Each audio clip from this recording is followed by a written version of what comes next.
Tôt le matin, sur la plage d'Essaouira. Faisal Ramidi, professeur de planche à voile, se prépare à recevoir ses élèves. Le vent est force 6. On ne peut rêver mieux.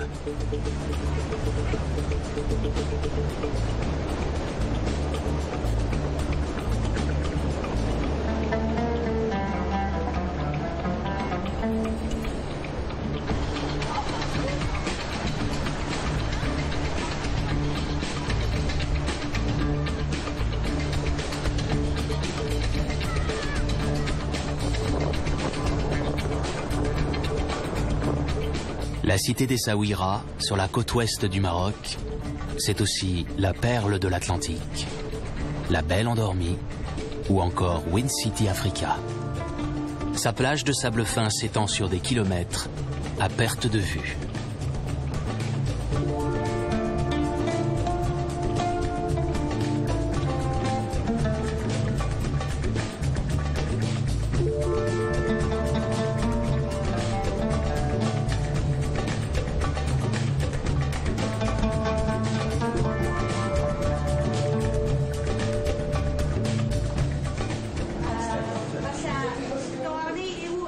À 21 ans, Faisal est le champion de planche à voile en titre du Maroc. Après le bac, il a décidé de faire de sa passion un métier. Il est responsable de l'entraînement de planche à voile et de kitesurf de l'une des écoles les plus renommées du monde. Certains de ses élèves reviennent tous les ans.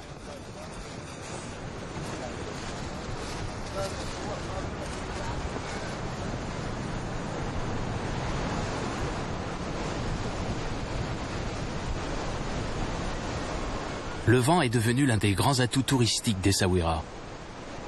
Pendant longtemps, il a plutôt découragé les vacanciers étrangers.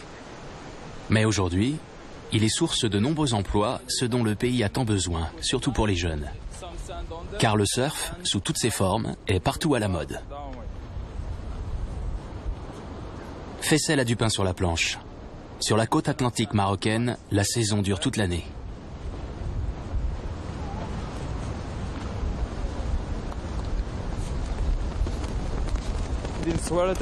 Essaouira est très prisé pour la pratique de sports comme le surf, le kitesurf ou le wind, parce qu'ici, il y a du vent tout le temps. C'est idéal pour ces disciplines. Évidemment, une météo comme ça, on n'en trouve pas partout au Maroc. Des touristes de pratiquement tous les pays viennent s'entraîner ici et profiter des vents d'Essaouira.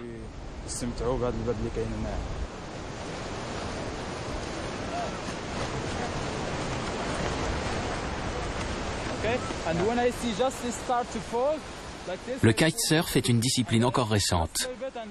Il combine surf et maniement du cerf-volant. Les débutants apprennent d'abord à maîtriser le vent. Ce n'est qu'ensuite qu'ils monteront sur la planche.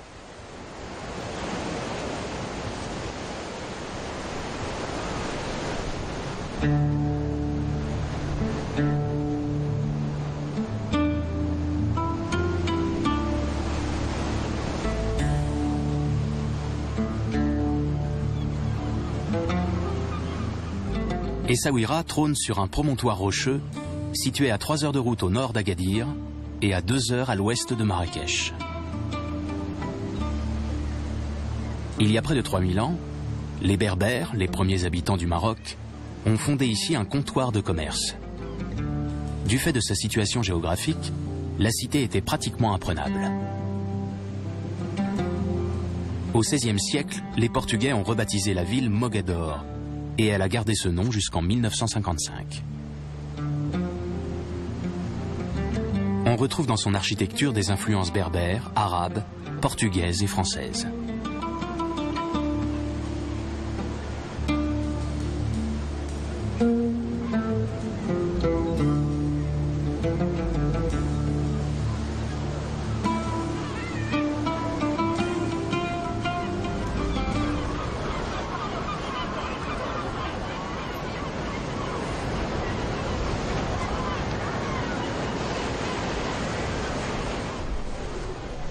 Essaouira figure depuis 2001 sur la liste du patrimoine mondial de l'UNESCO. Cette initiative a permis d'attirer l'attention des investisseurs et des amoureux de l'Orient.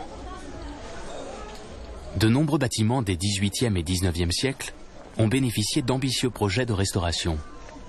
Ils sont aujourd'hui transformés en hôtels ou en résidences hôtelières.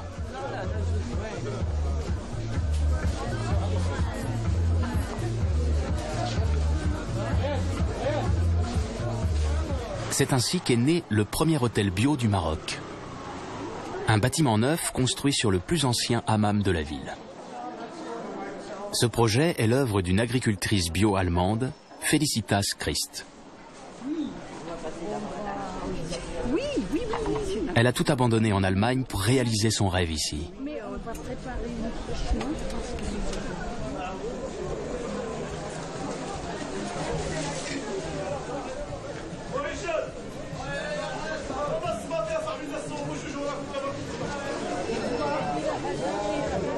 Tous les matins, Felicitas fait les courses avec la gouvernante et cuisinière de l'hôtel.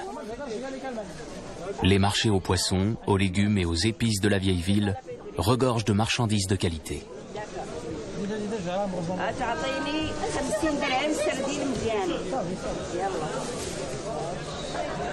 Elle achète uniquement des légumes produits par les petits exploitants de la région. Il a de bons Louisa, oui, je veux en prendre. Plusieurs prix internationaux ont déjà récompensé l'hôtel L'Alamira pour ses prestations.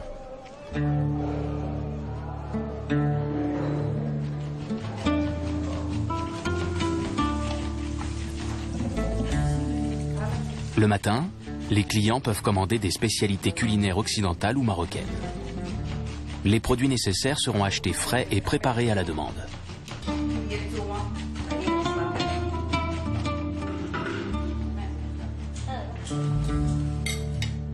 Aujourd'hui, des vacanciers australiens ont commandé des sardines marinées. Un régal.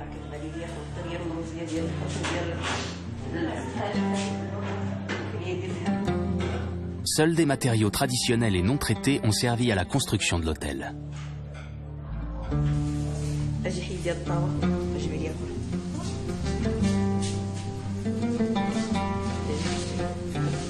Toutes les chambres sont équipées d'un chauffage au sol alimenté à l'énergie solaire. Bonsoir.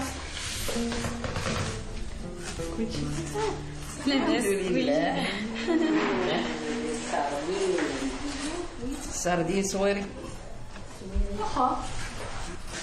Vous avez besoin encore de quelque chose? Non, pour mon sabbat. Gerda, elle va venir? Oui, je lui ai dit de venir à 4 heures pour qu'il est ici. Il va vous aider encore ici? Oui, il va venir. C'est bien. Alors, si vous avez besoin de quelque chose, je suis là. D'accord. Ce projet hôtelier a changé sa vie. Ici, je me suis tout de suite sentie chez moi. La ville, la mer, avec les mouettes et cette ambiance incroyablement chaleureuse. Je suis allée dans les souks et là j'ai parlé avec toutes sortes de gens. J'avais vraiment l'impression d'être chez moi.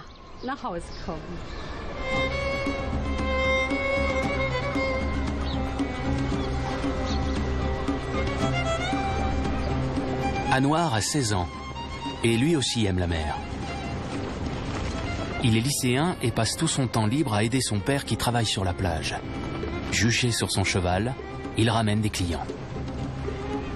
Son père propose des promenades à cheval ou en chameau, mais aussi, depuis peu, des tours de quad.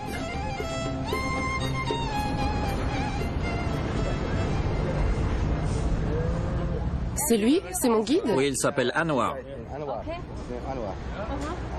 Le cheval est à toi? Oui, c'est le mien. Il s'appelle Oscar. Il faudra aller tout doucement. C'est ma première fois. Ils sont bien ces quads? Oui, ils sont déjà allés avec les quads. C'est pas la première fois que nous sommes ici à Essaouira et toujours nous faisons un tour à direction de Cap Sim. Oui, c'est très joli là-bas. Avec les dunes, c'est très joli. Oui. J'aime beaucoup. Oui. Il y a même le village du Jimi Hendrix, la forêt, vous pouvez amuser sur les dunes. Il y a des beaux trajets. Fumer un peu hein, dans les dunes, hein, n'est-ce pas? Ouais. Non?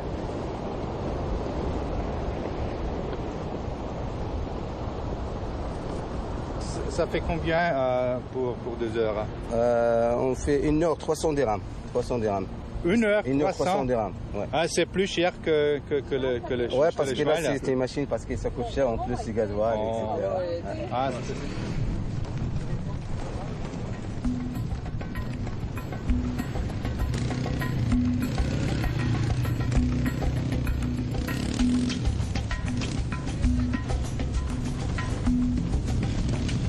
Depuis que ces engins ont conquis Essaouira, c'en est fini de la tranquillité sur la plage.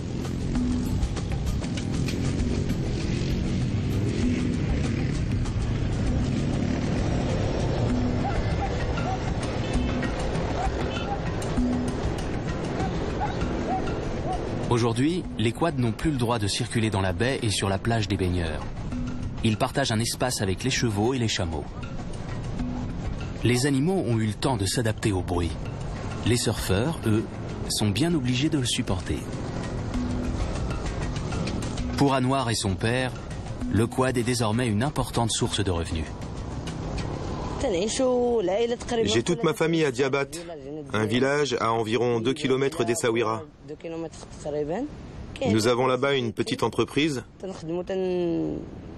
Les hôtels nous envoient des clients et nous on en trouve également ici sur la plage. On leur propose un programme, soit une balade d'1 heure, soit plus longtemps. Par exemple, nous avons une randonnée de 6 jours entre Essaouira et Agadir, avec bivouac, tout compris. C'est comme ça que petit à petit on s'est fait connaître. On a imprimé des cartes de visite qu'on distribuait aux clients qui à leur tour en donnaient à des amis et ça nous faisait d'autres clients.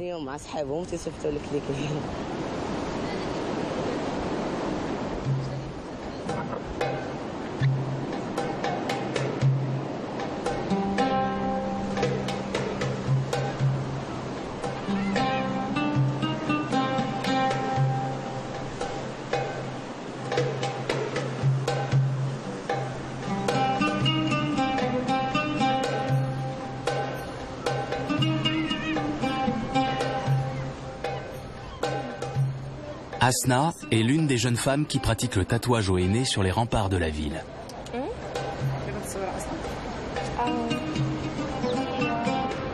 Elle dessine à même la peau, en général sur les mains et les avant-bras, toutes sortes de motifs arachnéens qui forment comme une dentelle.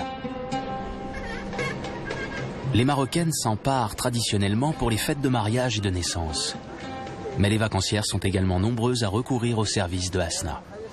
Je suis allée à Sidi Kaouki. Il faut faire très attention au soleil là-bas. Hein. Oui, il peut y faire très chaud. On y bronze très vite. Je voudrais aller à Sidi Abdallah pour voir les cascades. Je ne connais pas ce coin. Sidi Abdallah, c'est de l'autre côté de Sidi Kaouki. T'es sûre d'être d'Essaouira? D'Essaouira, pas des faubourgs. C'est sur la route d'Agadir, ça fait encore partie d'Essaouira. Moi, j'aime bien les cascades d'Ouzoud. C'est où ça? Près de Marrakech, sur la route de Beni Mellal. Je préfère Essaouira. Crois-moi, c'est vraiment beau là-bas. J'irai peut-être un jour.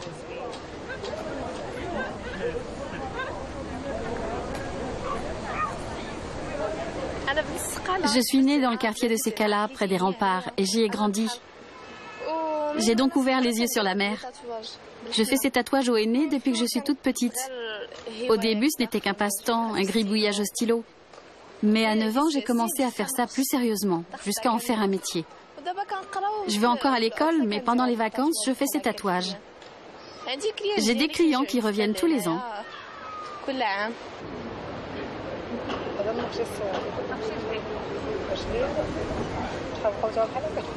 Grâce à ce travail, Hasna subvient à ses besoins et peut aussi aider sa famille.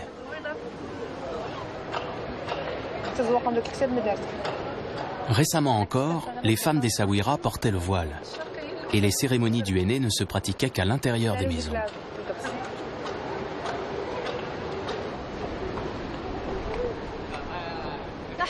Le henné rouge, on le trouve sous forme de plantes séchées qu'on réduit en poudre. Mais aujourd'hui, on peut en acheter tout fait chez l'herboriste.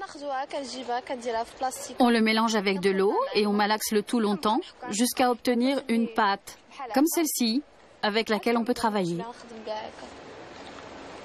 J'exécute toutes sortes de tatouages, des simples ou des compliqués selon le désir du client. Je fais aussi des dessins de style tribal, ceux que préfèrent les garçons. On utilise du henné noir pour les garçons et les filles, mais le rouge, c'est uniquement pour les femmes.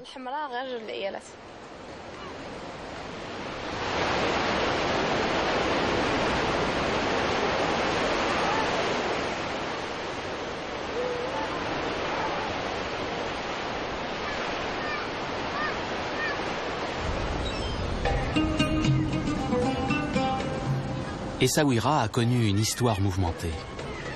Plusieurs cultures y ont laissé des traces de leur présence. Celles des musulmans, des chrétiens et des juifs. Jusqu'à la fin du 19e siècle, plus de la moitié de la population était juive. La ville comptait alors plus de synagogues que de mosquées. Après la création de l'État d'Israël, la plupart des juifs ont émigré. Le Mela, le quartier juif, est aujourd'hui peuplé d'une population mélangée. Essaouira est aussi le haut lieu de la musique des Gnawa, les descendants des esclaves africains qui ont été amenés du Ghana et du Sénégal au XVIIIe siècle, au moment du réaménagement de la ville et de la construction des remparts. Leur culture est aujourd'hui encore très présente.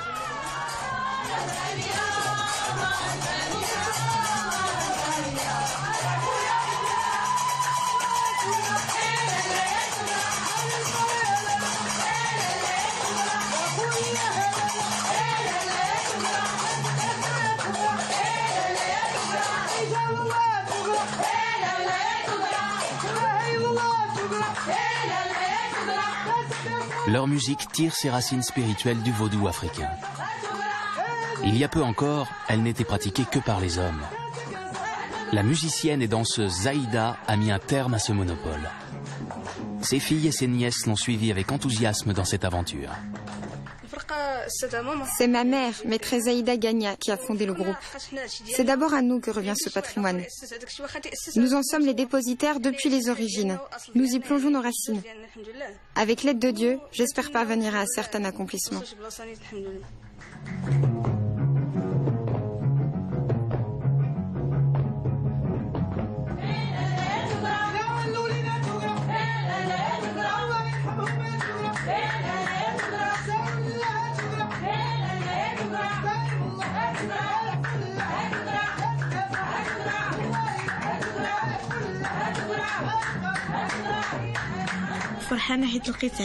Je suis heureuse d'appartenir à cette famille qui est affiliée à un ordre mystique. C'est un vrai bonheur et je resterai fidèle au rite Gnawa. Je ne voudrais pas me séparer de ma chère tante, de l'univers Gnawa et de ses soirées rituelles.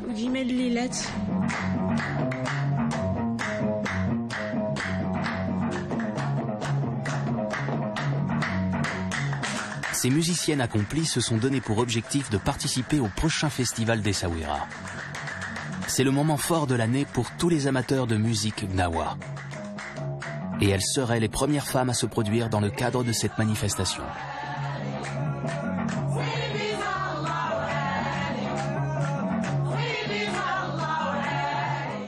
L'idée de créer un groupe de femmes, je l'avais depuis bien longtemps.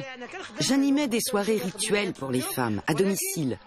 Mais j'avais peur que la tradition se perde. À la création du festival d'Essaouira, quiconque écoutait une cassette de musique Gnawa prétendait être un Gnaoui. J'ai alors décidé de créer mon groupe authentiquement Gnawa pour transmettre la tradition. Maintenant, nous jouons de plusieurs instruments comme le gambri, les tambours et aussi les castagnettes. Le grand tambour, là, ce sont les filles et moi-même qui en jouons. Nous faisons tout. C'est un groupe de Gnawa au féminin.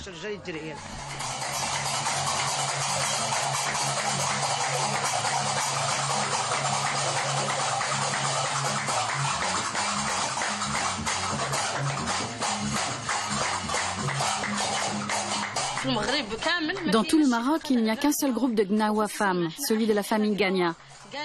Il en faut bien un groupe de Gnawa avec de vraies racines africaines. C'est une révolution, quelque chose de complètement nouveau.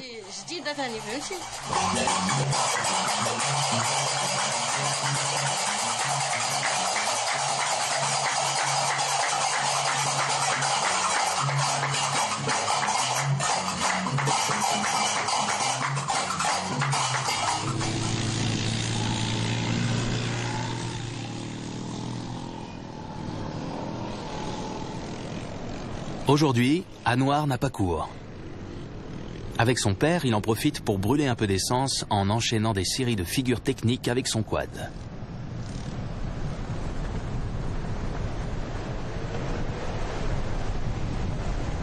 Le vent souffle vraiment trop fort. Impossible de se baigner, de faire de la planche à voile et même de se promener à cheval en dehors de la baie abritée.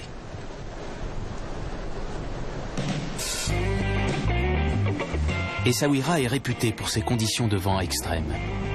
Certains jours, seuls les pros comme Fessel osent s'aventurer sur l'eau.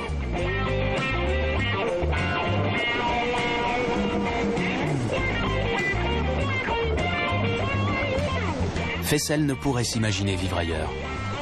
Les célèbres plages d'Essaouira lui fournissent un terrain d'entraînement idéal.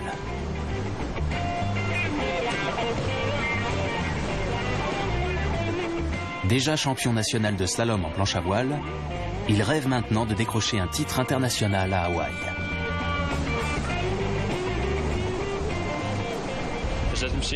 Quand je suis sur l'eau, j'oublie le travail et je me fais plaisir. Aujourd'hui, le vent était plutôt fort. C'est d'ailleurs comme ça qu'il est au mieux pour la planche. Il faut qu'il soit fort. Malheureusement, il n'y avait pas beaucoup de vagues. La planche à voile est un sport qui dépend de la force du vent et des vagues, qui doivent être d'au moins 1,5 m. Quand je termine le travail vers 18 h, je descends faire une session, disons de 2 heures. Je vais surfer un peu, surtout qu'il va bientôt y avoir des compétitions et que je dois m'y préparer.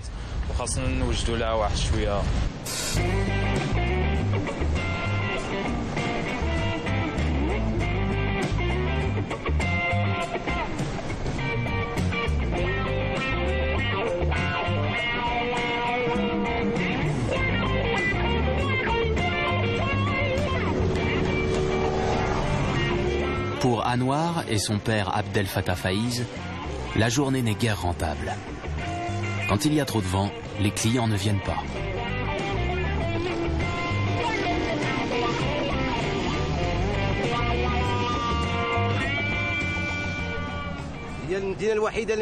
Essaouira est une ville dont on ne peut prévoir la météo.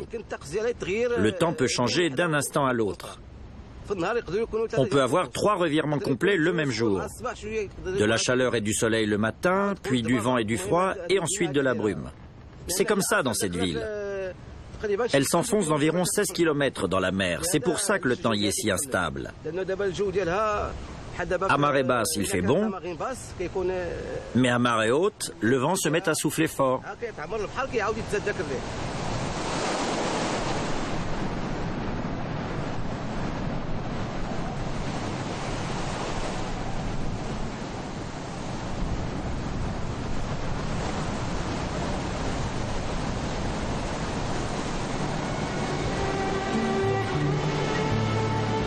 Pour échapper aux rafales de vent et au vacarme des quads, il suffit de parcourir quelques kilomètres vers le sud.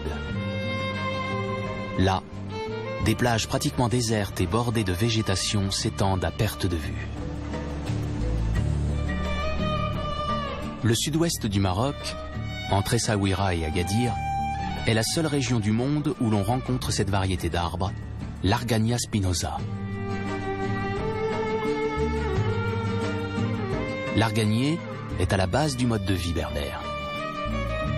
Organisées en coopérative, les femmes se chargent d'extraire l'huile contenue dans le noyau des fruits.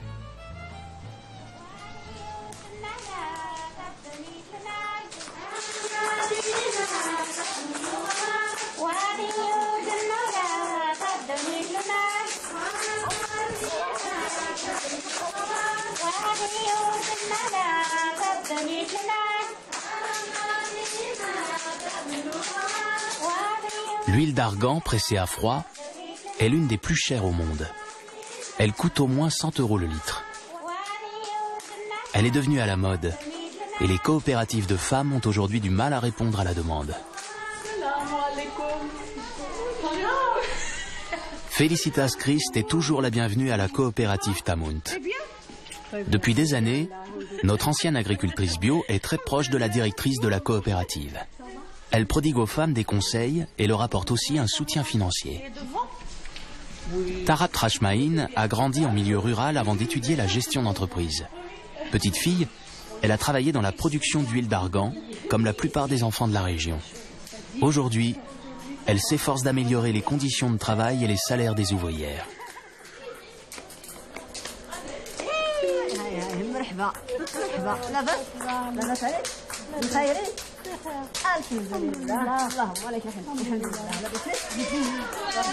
La coopérative de Tamunt regroupe 34 femmes. Les décisions sont prises démocratiquement, chaque membre disposant d'une voix. Elles ne sont pas rémunérées en fonction d'un taux horaire, mais se partagent une partie des gains. La coopérative est en plein développement, mais Tarabt n'a pas encore atteint ses objectifs. Elle aurait besoin de beaucoup plus d'ouvrières pour accroître la productivité. Beaucoup d'hommes refusent que leur épouse devienne membre de la coopérative. Ils préfèrent qu'elle s'occupe du ménage, des enfants et qu'elle cultive leur propre lopin de terrain. Oui, je prends 10 60 et 10 les 30. Oui. Voilà.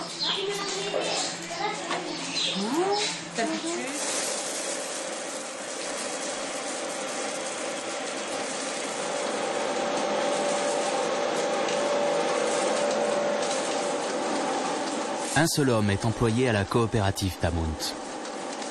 Un journalier qui s'occupe de la machine à décortiquer les noyaux. Une étape qui exigeait auparavant beaucoup plus de main-d'œuvre. C'est-à-dire, voilà, 10 pour l'alimentaire traditionnel. Vous préférez l'alimentaire traditionnel plus que mécanisé? Parce que beaucoup de gens... À chacune de ses visites, Felicitas en profite pour se ravitailler en produits de la coopérative. Son restaurant bio cuisine à l'huile d'argan et elle en revend aussi à prix coûtant à ses clients.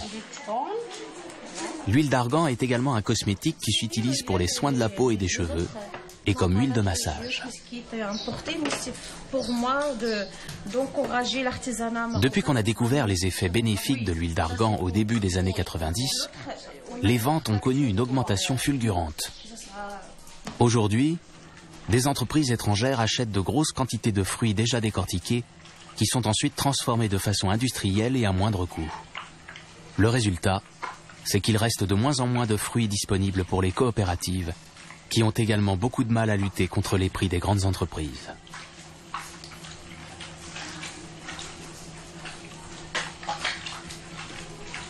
Bon.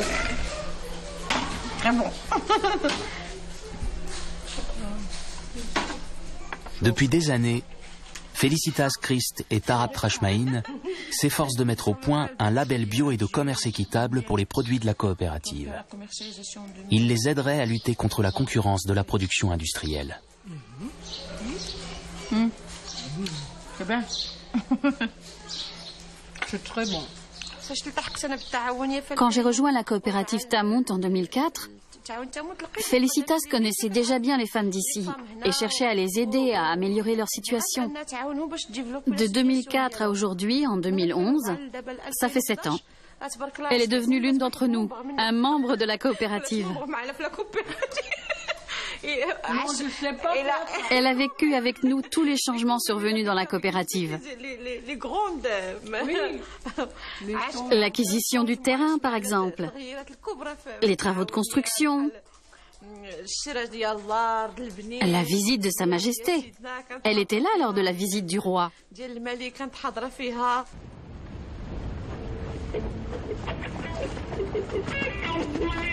Mais revenons sur la côte.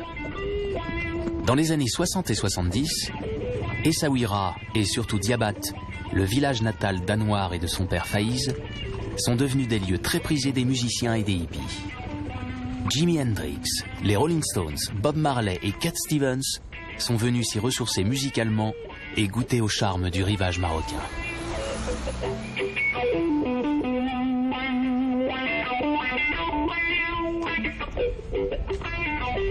Mais c'est surtout le passage de Jimi Hendrix qui a marqué le village. La maison dans laquelle il a séjourné abrite aujourd'hui un restaurant baptisé Jimi. Les murs sont recouverts de photos et d'affiches du musicien. L'initiateur de ce projet est un membre de la famille danoise. Son oncle, Hussein, un homme entreprenant, propriétaire du restaurant. Abdel Fattah Faiz était encore enfant dans les années 60. Mais comme tout le village, il perpétue la légende. C'était à l'époque du mouvement hippie. Le hashish circulait et tous fumaient. Jimi Hendrix est venu ici. C'était une belle histoire, celle des hippies. Les villageois faisaient des affaires avec eux en leur vendant des œufs et des poulets ou en les logeant. Les relations étaient bonnes, il n'y avait pas de problème. Beaucoup de touristes continuent à venir voir le village de Jimi Hendrix. Hendrix l'évoque dans un album. Il parle de gens sympas et calmes, de nature, de sérénité et de tranquillité.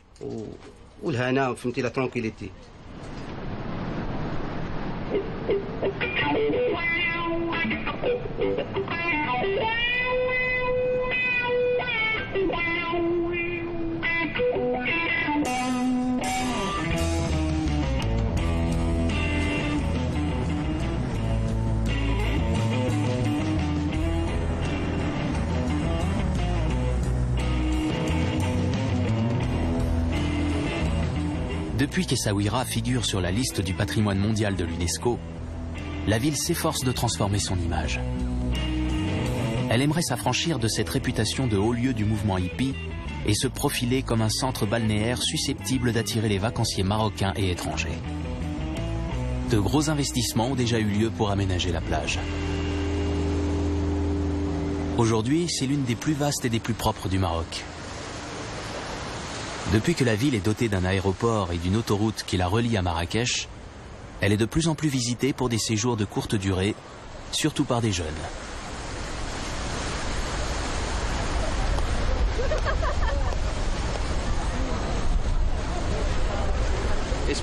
C'est la première fois que je viens à Essaouira. On est arrivé hier et j'aime beaucoup. On a passé 3 semaines à Marrakech. Là-bas, c'est très bruyant. Ici, c'est beaucoup plus relax. La ville est magnifique. Il y souffle une petite brise agréable et rafraîchissante. Et la plage est belle. On n'a pas de serviettes avec nous, c'est un peu dommage. Ça a l'air vraiment tranquille comme endroit. Les marchands ne sont pas trop insistants. À Marrakech, c'est vraiment épuisant. On t'appelle de tous les côtés pour te vendre ceci ou cela. Ici, on te laisse regarder ce qu'il y a dans les boutiques. En Angleterre, on vit sur la côte. Ici, la plage est beaucoup plus vaste. Il y a plus de place. Et partout, du sable fin. Pas des galets comme chez nous.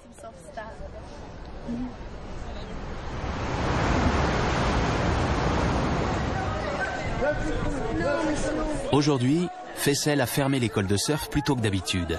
Festival oblige. Depuis plus de 10 ans, Essaouira organise un festival international de musique gnawa qui se déroule pendant la dernière semaine de juin. 3 jours durant, la cité portuaire vit au rythme des tambours africains.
La ville compte 100 000 habitants. Pendant le festival, elle accueille autant de visiteurs. Partout, des gens font de la musique. Certains autochtones trouvent même que c'est un peu beaucoup. Ça change la ville, bien sûr. Essaouira est connue pour être une petite ville tranquille, mais au moment du festival, on la reconnaît à peine. Les gens viennent de tout le Maroc et de partout dans le monde, et ça change l'ambiance. Mais c'est qu'une petite semaine, tout redevient calme ensuite.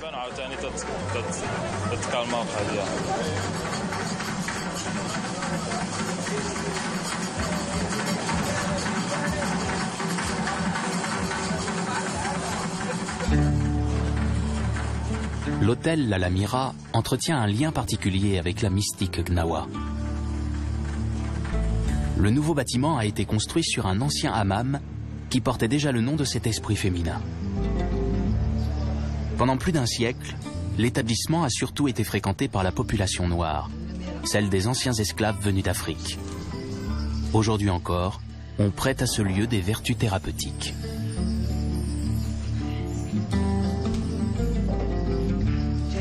Deux ou trois fois par an, Zaïda, la maîtresse de cérémonie, fait des offrandes à l'esprit de l'Alamira sous forme de bougies, de henné et d'encens. Elle peut pratiquer ce rituel pour elle-même, mais aussi à la demande d'un tiers, car il est censé apporter la santé et contribuer à la réalisation des vœux.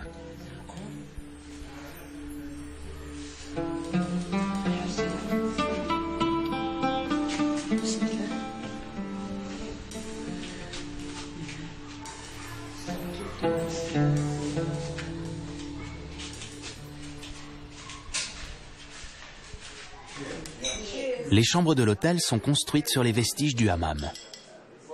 L'ancien vestiaire abrite aujourd'hui le restaurant. Partout, on y trouve du jaune, la couleur de l'esprit de l'Alamira.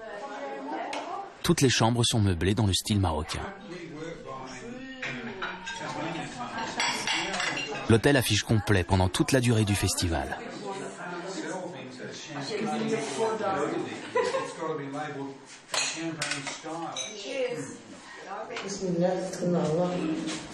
La maîtresse de cérémonie et sa fille sont heureuses que la propriétaire de l'hôtel n'ait pas rasé le hammam traditionnel et qu'elle permette qu'on y pratique encore les rituels.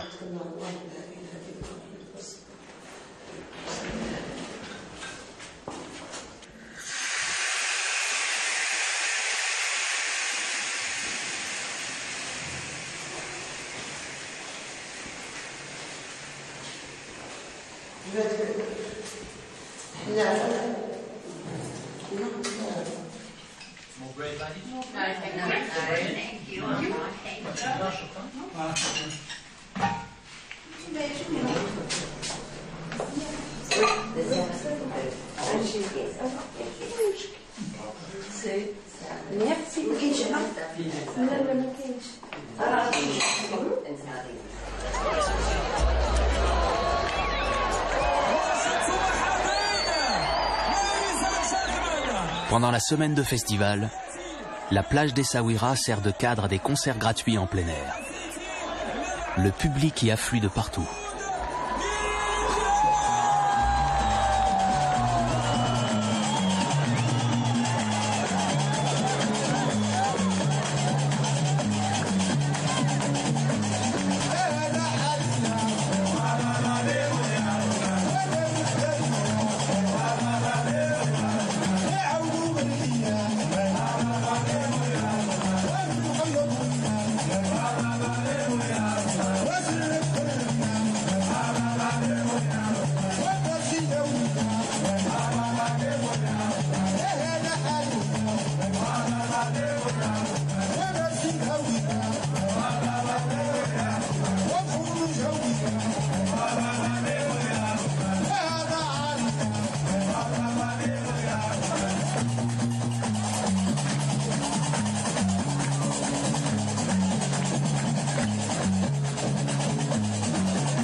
Ce soir, on chante et on danse chez Zaïda.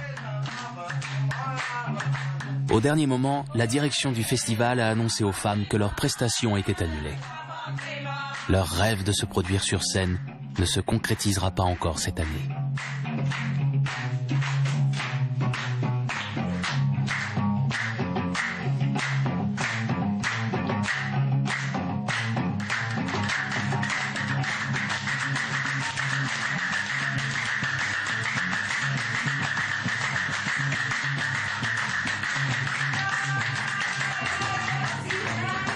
Mais il en faut plus pour décourager les musiciennes. Elles espèrent bien y participer l'an prochain. Actuellement, tant de choses évoluent dans le monde arabe.